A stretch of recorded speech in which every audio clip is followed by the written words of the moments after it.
I have a bachelor's degree in education, and I have a master's degree in licensed social work with a concentration in behavioral health. So I actually provide cognitive behavioral therapy. I work with patients and I work with people on an array of problems that they have.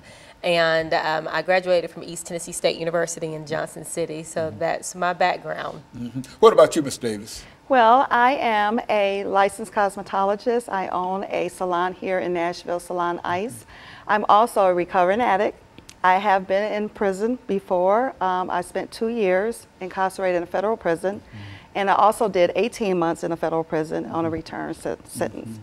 And so both of you have some information in reference to, and especially you, Ms. Davis, in reference to actually being incarcerated as a female, surrounded by other females and et cetera. And I think that you can give us a different perspective in terms of what goes on in the prison system. And of course, Ms. Love, you've got a lot of information in reference to self-esteem and some of the things that Ms. Davis has already accomplished in reference to after being outside of the system. Let's start off with you, Ms. Davis. Tell us something about female incarceration in the state of Tennessee. Yes, well, there's different perspectives. There's the bad side and then there's the good side. The bad side is that you can go behind bars and you can get with the wrong crowd and do the same thing that you're doing on the outside. The good thing is that they offer opportunity. They offer opportunity to get your life in order and have a second chance. They offer education, they offer degrees, they offer self-awareness, self-esteem building.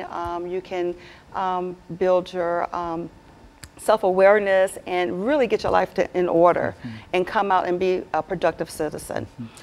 And you do have that opportunity. And so all things in terms of being incarcerated, it might be a bad situation, but it also gives an individual, if he or she is willing to work on it, an opportunity to become a better person. Absolutely, absolutely, and that's what I did. Now, within the context of what has been said about the prison system itself, overcrowded situations and et cetera.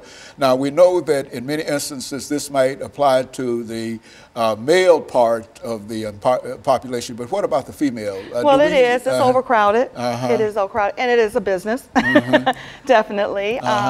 With commissary, they sell a lot. They make money off of phones for us to use the phone and stuff like that. But you know, everything's a business, of course. But I think again, you know, you have to take the opportunity at hand and do what you need to do. Like for instance, for me, having a restitution. The thing that I didn't like is that we have to still pay restitution while we're doing our time. Well, of course, we don't have the money, so it falls on our parents, our loved ones, and stuff like that. And I think that's unheard of, that they have to pay a price for what we've done. And so I would like to, you know, see something done about that. And then also, after the fact, that we come back and try to walk as a productive citizen, that felon follows us as far as job opportunities and stuff like that. We really don't get that second chance on that. That's why I became an entrepreneur for that, because I didn't get a chance to have that fair chance on having the opportunity to get a job. They say that some of the jobs are felon friendly. That's not the case, because if Tiffany applies for the job and I apply for the job and I have the felon, of course she's going to get the opportunity first. And then, of course, as far as voting rights, I don't have those voting rights. The sad thing for me is that I didn't get a chance to vote for Obama, you know, and so I would like to see a change on that too, and that opportunity to be, you know, able to vote. But of course, you know, we can't let those things or those opportunities stop us from being a productive citizen, and I did not let that happen. And of course, Ms. Love, we're getting ready for our first commercial break. We'll come back and then we'll start with you. But I think that what Ms. Davis has given us is some excellent information, and maybe in the third segment, I want you to talk more about restitution, which is to say that what is this all about? And we'll be back with our audience following this very, very short commercial break.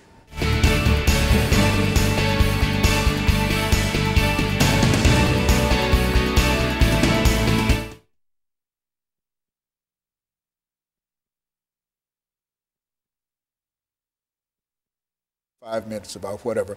Then I want you to talk about your book, Okay. From Christ to Christ.